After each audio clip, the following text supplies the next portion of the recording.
Assalamu alaikum. This is Dr. Mohammed Shafir and you guys are watching Biochemistry. अच्छा again आज हम एक और वीडियो के साथ हाजिर हुए जिसके अंदर बेसिकली हम डिस्कस करने वाले हैं एनएडी बायोलॉजी के past paper and it's part 5। ठीक है, तो पार्ट 5 के अंदर अगेन हम 25 एमसीक्यू सॉल्व करेंगे। तो स्टार्ट करते हैं। अच्छा भाई, ये जो पीडीएफ है, जो एनएडी बायोलॉजी का पास्ट पेपर का पीडीएफ है, इसका लिंक आपको डिस्क्रिप्शन बॉक्स के अंदर मिल जाएगा, जहाँ से आप इसे डाउनलोड कर सकते हैं। तो स्टार्ट करते हैं। आपसे कह रहा है कि by self vaccination one can obtain. Self vaccination के अंदर आप क्या करते हो भाई? बहुत सारे सेल्स हैं, उनको लेते हो और उनको लेने के बाद उनके जो सेल्यूलर कंपोनेंट्स हैं, जो सेल के अंदर जितने भी कंपोनेंट्स हैं, उनको आप क्या कर रहे हो? तो अलग कर रहे हो। तो किस लिए? ताकि आप सेल्यूलर कंपोनेंट्स को पढ़ सको। सो इट मींस कि सेल्फ वैक्सीनेशन से आपको क्या मिलेगा? डीएनए मिलेगा? नहीं भाई, डायरेक्टली डीएनए नहीं मिलेगा। प्रोटीन मिलेगा? नहीं भाई, डायरेक्टली प्रोटीन नहीं मिलेगा। डिफरेंट तरह के आरएनए मिलेंगे? नहीं, डिफरेंट तरह के आरएनए जरूरी नहीं है। अच्छा, उसके अलावा माइटोकॉन्ड्रिया मिलेगा? यस, सेल्यूलर स्ट्रक्चर है ना, तो क्या मिलेगा आपको? माइटोकॉन्ड्रिया मिलेगा। Next question, the microfilament of sales contain. ठीक है, माइक्रोफिलामेंट में क्या होता है? ट्यूबुलिन प्रोटीन, ये तो माइक्रोट्यूब्यूल में मिलता है। अच्छा, ये नहीं हो सकता। अब आ जाओ ऑप्शन बी, बाइंडिन। ठीक है, bindin again it's not the right answer. Actin and myosin. Yes, actin and myosin are actually forming the microfilament. Cephalin is not the right answer.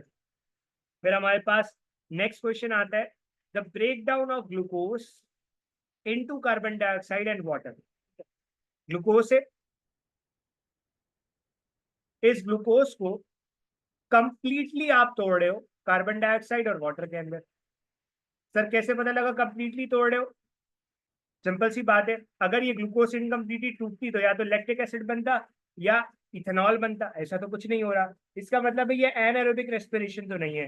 ये कौन सी रेस्पिरेशन है? Aerobic respiration. एनएरोबिक रेस्पिरेशन को आप fermentation भी कह सकते हो। So fermentation is not the right answer. Putrefaction कहते हैं डिकम्पोजिशन को, ये भी नहीं हो सकता। अच्छा, aerobic respiration is the right answer, then anaerobic respiration is not the correct answer. So the correct answer would be option C. फिर हमारे पास नेक्स्ट क्वेश्चन आता है, what does not occur in mitosis. Mitosis के अंदर क्या नहीं होता? सिंपल सी बात है, एक सेल, ये सेल दो में डिवाइड हो जाता है माइटोसिस के नतीजे में। जितने क्रोमोसोम इसके अंदर है, उतने ही क्रोमोसोम इन दोनों के अंदर आ जाएंगे। तो क्या रिडक्शन होती क्रोमोसोम नंबर की? नहीं भाई। उसके अलावा टेट्राड फॉर्मेशन होती है? नहीं, ये तो मियोसिस वन का एक इंपॉर्टेंट इवेंट है, तो ये तो नहीं हो सकता। एक्सचेंज ऑफ जेनेटिक मटेरियल, अगर आपको याद हो, आपने पढ़ी होगी साइनाप्सिस एंड क्रॉसिंग ओवर, जिसके अंदर जेनेटिक मटेरियल क्या होता है? एक्सचेंज होता है। This is the characteristic feature of meiosis. तो the correct answer would be option D, all of these. यानी कि ये चारों चीजें, ये तीनों चीजें जो है वो माइटोसिस के अंदर नहीं होती। ठीक है। अच्छा भाई, अब बढ़ते हैं नेक्स्ट क्वेश्चन की तरफ।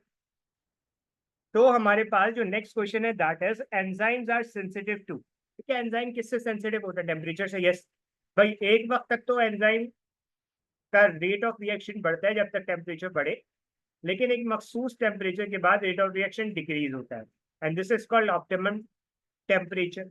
इसी तरीके से हर एंजाइम का अपना पीएच होता है। यस, सेंसिटिव होते हैं पीएच से। तो इसका मतलब है ये दोनों तो है। आगे दो ऑप्शंस और देखते हैं। ठीक है, अगले ऑप्शन में आपसे कह रहा है, okay, so the next option is, it actually depends on substrate stereo architecture.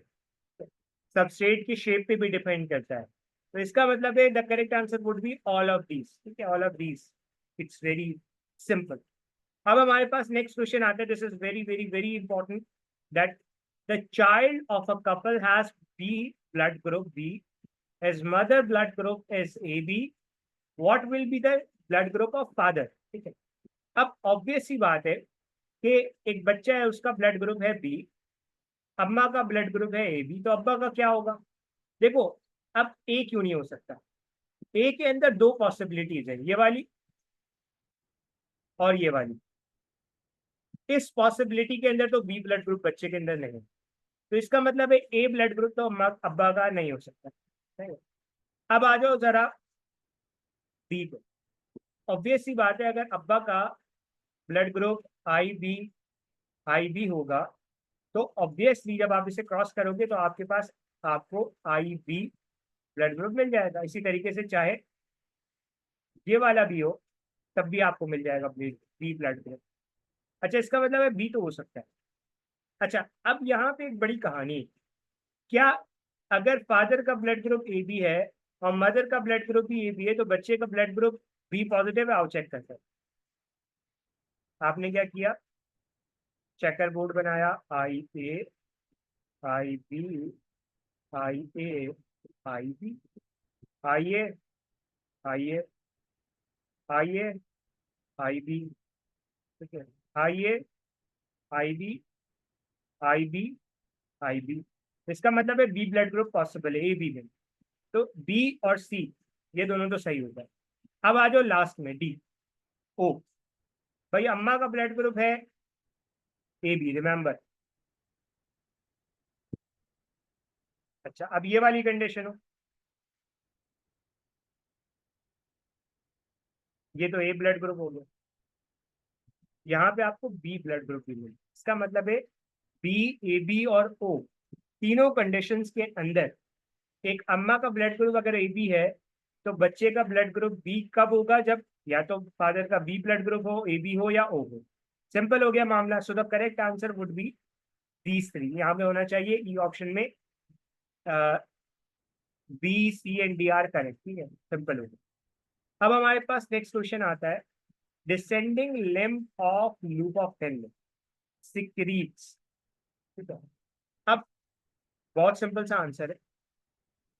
आपको पता है this is descending loop and this is ascending loop. अब डिसेंडिंग लूप क्या सिक्रीट करता है? डिसेंडिंग लूप से बेसिकली सिक्रीट होता है आपका यूरिया। सिक्रीशन का मतलब है आप ब्लड से निकाल के डाल रहे हो यूरिन के अंदर। This is the correct answer. आपको पता होगा कि यहाँ से यूरिया जाता है यहाँ पे, काउंटर करंट निकालने तो फिर यहाँ से urea is the right answer. Creatinine is not the right answer, sodium नहीं हो सकता, एल्ब्यूमिन। सिंपल हो गया मामला। चल आगे बढ़ो। अब हमारे पास नेक्स्ट क्वेश्चन आता है and it's very simple. The hind brain consist of, ठीक है, आपको पता है ब्रेन में तीन रीजन होते हैं, fore brain, mid brain and hind. Hind brain के अंदर क्या क्या आ जाता है? मेड्यूला पॉन्स एंड सेरिबम, ये तीन चीजें आ रही हैं। अब इसमें आपसे कह रहा है ऑप्शन है olfactory lobe and frontal lobe. Frontal lobe तो आपको फोर ब्रेन में मिलेगा। अच्छा, ऑसिपिटल एंड पैराइटल ये भी आपको फोर्थ ब्रेन में मिलेंगे। अच्छा, cerebellum and medulla, yes this is the right answer. Hippocampal lobe and diencephalon, diencephalon भी आपको फोर्थ ब्रेन में ही मिले। तो इसका मतलब ये भी नहीं हो सकता, ये भी नहीं हो सकता। Next question, the best example of stress hormone, ठीक है, स्ट्रेस हार्मोन की best example vasopressin is ADH, but ये स्ट्रेस के अंदर रिलीज हो जरूरी नहीं है। स्ट्रेस का मतलब है आपके सामने शेड आ गया, दैट इज स्ट्रेस। ठीक है, उसके अलावा ऑक्सीटोसिन की बात करूं तो इसका चाइल्ड लेबर के अंदर रोल है। इसका एज सच स्ट्रेस के साथ डायरेक्ट रिलेशन नहीं है। Nor epinephrine, yes this is the right answer. Epinephrine और नॉर एपिनेफ्रीन ये दोनों स्ट्रेस कंडीशंस के अंदर रिलीज होते हैं, तो this is the right answer. Calcitonin, no भाई, कैल्सिटोनिन का नाम कैल्सिटोनिन का काम कैल्शियम मेटाबॉलिज्म से। Okay, so the correct answer would be option C. Next question is hormones act as enzyme. Hormone enzyme की तरह कैसे काम कर सकते हैं भाई? नहीं कर सकते। Are transported to the body by ducts, नहीं भाई, ये तो एक्सोक्राइन ग्लैंड्स है। आपको पता है कि एक्सोक्राइन ग्लैंड के बाद डक्ट होती है, जबकि एंडोक्राइन ग्लैंड अपनी तमाम सिक्रीशन ब्लड के अंदर देते हैं। सही। Are release in circulating blood, बेहतरीन। आर प्रोटीनियस इन नेचर, जरूरी नहीं है तमाम के तमाम हार्मोन प्रोटीनियस हो। So the correct answer would be option C. Next question आता है स्पर्मेटोजेनेसिस अकर इन, स्पर्मेटोजेनेसिस कहाँ होती है? आपको पता है टेस्टिस के अंदर कुछ सर्कुलर एरियाज होते हैं जिन्हें आप सेमिनिफेरस ट्यूब्यूल का नाम दे रहे होते हैं, वहां होते हैं। ऐसे ना है, नहीं होते भाई, यूरिनिफेरस ट्यूब्यूल नहीं है, कोई चीज नहीं है। इंटरस्टिशियल ट्यूब्यूल्स, इंटरस्टिशियल लोब्यूल्स या इंटरस्टिशियल ट्यूब्यूल्स कुछ भी नहीं है। इंटरस्टिशियल क्या है? इस सेमिनिफेरस ट्यूब्यूल के आसपास इंटरस्टिशियल एरिया। अच्छा, कोरियो एलेंटोइड यानी कि योग सैक कहाँ मिलता है आपको? योग सैक आपको कैंगरू ओपोसम में भी मिलेगा क्योंकि मैमल्स हैं। मैन के अंदर भी मिलेगा, मैमल्स हैं। मंकी के अंदर भी मिलेगा, मैमल्स हैं। इसी तरीके से आपको रैट के अंदर भी मिलेगा, मैमल्स हैं। तो तमाम के तमाम मैमल्स के अंदर आपको मिल रहा हो। अच्छा, इसके अलावा आ जाओ आगे। आगे नेक्स्ट क्वेश्चन है हमारे पास, that is which of the organ system is last to differentiate. कौन सा ऑर्गन सिस्टम सबसे लास्ट में डिफरेंशिएट होता है? तो आपको पता है बॉडी के तमाम सिस्टम डेवलप हो जाते हैं बर्थ से पहले, बट एक सिस्टम ऐसा है जो बर्थ के बाद भी डेवलप नहीं होता, और वो है आपके पास रिप्रोडक्टिव सिस्टम, जो जाके प्यूबर्टी के टाइम पे कंप्लीट कर रहा होता है अपनी ग्रोथ को या अपने डिफरेंशिएशन को। तो reproductive system is the right answer. Next question आता है, the fastest way of forming a new genetic species in plants is by. ठीक है, फास्टिंग, बेहतरीन तेजी से आप किस तरीके से जो है वो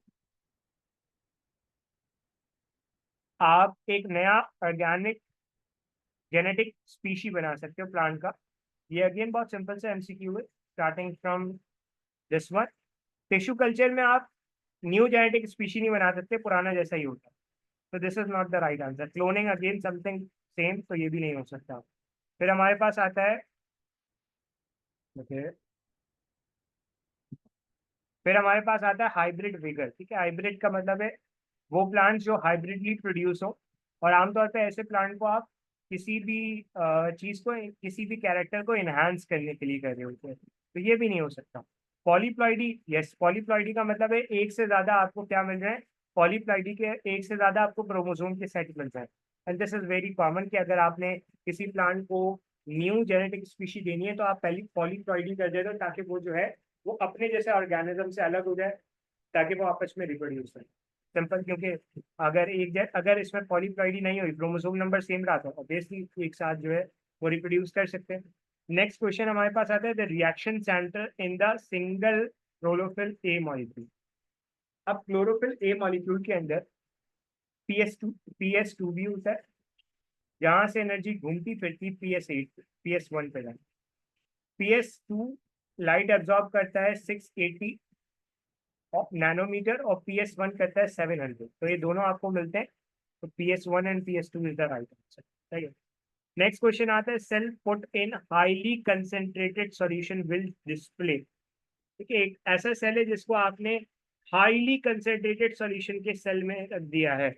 this is solution, this is highly concentrated cell, solute ज्यादा है, वाटर कम है। वाटर कम होने का मतलब है वाटर बाहर आएगा। अगर ये प्लांट सेल है तो यहाँ पे आपको क्या देखने को मिलेगी, प्लाज्मोलिसिस। तो इसके नतीजे में आपको क्या मिलेगा, इसके नतीजे में आपको मिलेगा plasmolysis. So plasmolysis is the right answer. Okay, so the next question is again very very simple, कि हमारे पास कैटकिन, कैटकिन जो इन्फ्लोरेसेंस है, अब ये कैटकिन किसकी इन्फ्लोरेसेंस है, रासिमूज इन्फ्लोरेसेंस है, जिसके अंदर पेडंकल काफी बड़ा होता है। ये जो पेडंकल होता है ना, ये जो मेन फ्लोरल एक्सेस होती है, ये काफी बड़ी होती है। अब नॉर्मली इसके अंदर क्या होता है, इसके अंदर आपको consist of three type of flower, नहीं, is compose of spike enclosed by spathe. नहीं भाई, ये तो फंक्शन है किसका, ये तो बेसिकली स्पेडिक्स का एक मेजर वो है। उसके अलावा is a globulous structure in sessile raches, no, it is an inflorescence in which flower appear to rise from one point with the same level at the top। Simple सी बात है। अगर आप कभी कैटकिन देखो, तो कैटकिन के अंदर आपको मिलेगा फॉर एग्जाम्पल दिस। अच्छा, उसके अलावा आपको मिलेगा दिस, और फिर उसके कुछ ही नीचे आपको एक और मिलेगा। So this is the inflorescence जिसके अंदर plant flower appear to rise from one point. देखो, फ्लावर एक पॉइंट से राइज हो रहा है, और सेम लेवल पे, एक ऊपर एक नीचे, सिंपल। फिर हमारे पास आता है, cell division in plants is promoted by high concentration of indole acetic acid. Indole acetic acid is auxin. ठीक है, जब ऑक्सीजन बढ़ाओगे सेल डिविजन बढ़ेगा। आगे पढ़ते हैं, लो लेवल ऑफ गिबरेलिन, नहीं भाई, गिबरेलिन का मतलब है कि सेल इनलार्जमेंट होगी, सेल जो है वो फूलेगा, ये भी होता है। अच्छा, उसके अलावा साइटोकाइनिन, साइटोकाइनिन तभी काम करता है जब आपके साथ क्या हो, जब आपके साथ ऑक्सीजन हो। So the option A is the right answer, not application of 0.4 0.5 mole of something, जो यहाँ पे लिखा हुआ फ्लोरेजन नहीं, तो ये जरूरी है। चलो, फ्लोरेजन इज अ फ्लावरिंग क्या हार्मोन, सही है। ओके, रेप्लेजिया, रेप्लेजिया किसकी एग्जाम्पल है? Rafflesia is a total root parasite, so rafflesia is a total root parasite. फिर हमारे पास नेक्स्ट क्वेश्चन आता है, binomial system of nomenclature was given by. George Mendel ने अपने लॉस पेश किए थे, हम हचिंसन नहीं, Hooker, Carolus Linnaeus, yes Carolus Linnaeus is the right answer, क्योंकि उसने सबसे पहले बाइनोमियल नोमेनक्लेचर क्या किया था, बाइनोमियल नोमेनक्लेचर डिस्कवर किया था। फिर हमारे पास आता है next question, and that is again very simple सा क्वेश्चन, बहुत कोई मसला नहीं है। इसमें आपसे कह रहा है कि हमारे पास बैक्टीरिया है, ठीक है,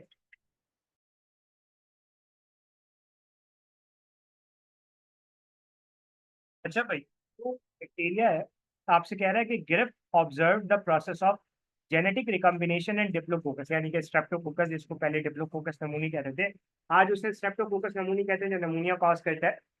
उसमें उस पे ग्रिफ ने एक्सपेरिमेंट किया था, क्रोमोसोम एंड डीएनए का बड़ा इंपॉर्टेंट एक आपके पास एक एक्सपेरिमेंट है। उसमें ग्रिफ ने क्या ऑब्जर्व किया था? अब उसने क्या ट्रांसफॉर्मेशन देखी थी? यस। अब ये ट्रांसफॉर्मेशन क्या होती है? एक बैक्टीरिया, इसके बाहर बैक्टीरियल डीएनए पड़ा, ये बैक्टीरियल डीएनए एब्जॉर्ब कर लेगा अपने अंदर, और अपने अंदर एब्जॉर्ब करके इंटीग्रेट कर लेगा, दिस इज ट्रांसफॉर्मेशन। यही काम हुआ था डिप्लोकोकस नमूनी वाले एक्सपेरिमेंट के अंदर, जिसके अंदर इसने आर और एस टाइप लिए थे, और फिर जो है वो एक तरह का बैक्टीरिया दूसरे तरह के बैक्टीरिया के अंदर कन्वर्ट हुआ, ठीक है। पूरा एक्सपेरिमेंट है, जिसके अंदर बेसिकली जो आपका बाहर डीएनए पड़ा था, वो बैक्टीरिया ने क्या कर लिया था, एब्जॉर्ब कर लिया। ट्रांसडक्शन नहीं भाई, ट्रांसडक्शन तो ऐसी कोई चीज नहीं होती। ट्रांसडक्शन के अंदर बेसिकली आपको एक वेक्टर चाहिए होता है, वायरस जाता है और फिर वायरस सारी कहानी करता है। म्यूटेशन की बात करता हूँ तो mutation is the change in DNA. फिर बात करते हो ट्रांसफेक्शन की, ट्रांसफेक्शन इज नथिंग, सही है। फिर हमारे पास आते हैं next question, and next question is again simple सा, the fungi used in alcohol industry, alcohol के अंदर आपने बनाना होता है इथेनॉल, तो इथेनॉल के बनाने के लिए आप क्या यूज करते हो? पेनिसिलियम नहीं भाई, ये तो आप एंटीबायोटिक बनाने के लिए यूज करते हो। म्यूकर नहीं भाई, yeast, yes yeast is actually involve in the formation of ethanol anaerobic respiration के जरिए। Rhizopus is not the right answer. फिर हमारे पास आता है पाइनस हैज, ठीक है, पाइनस के पास ओवल पॉलन ग्रेन होते, ओवल नहीं होते। बेसिकली पाइनस के पास जो पॉलन ग्रेन होते हैं ना, उनके पास विंग्स होते हैं कुछ इस तरह का, not precisely this type, but आपको कुछ विंग्स मिलते हैं। क्यों? क्योंकि this is the characteristic feature of fir, ठीक है। अब हमारे पास नेक्स्ट क्वेश्चन, नेक्स्ट ऑप्शन आता है pollinium containing all the pollen grain, round thick walled pollen grain नहीं, ये भी नहीं हो सकता, ये भी नहीं हो सकता, ये भी नहीं। सिंपल हो गया। ओके, अब नेक्स्ट क्वेश्चन हमारे पास आता है हीमोसील, ठीक है। हीमोसील क्या होता है? बेसिकली आपको पता है ओपन टाइप सर्कुलेटरी सिस्टम के अंदर जो ब्लड होता है वो मिक्स हो जाता है आपके इंटरस्टिशियल फ्लूइड के साथ। For example see, this is heart, यहाँ से ब्लड निकला और निकल के this is body cavity, body cavity के अंदर। अब यहाँ पे जो इंटरस्टिशियल फ्लूइड था ये मिक्स हो गया ब्लड के साथ, दिस इज कॉल्ड हीमोलिम्फ। और जहाँ ये हीमोलिम्फ है ना, हीमोलिम्फ, जहाँ ये हीमोलिम्फ है ना, उस जगह को आपकी बॉडी, उस जगह को आप कह रहे हो तो हीमोसील, सील मीन्स कैविटी।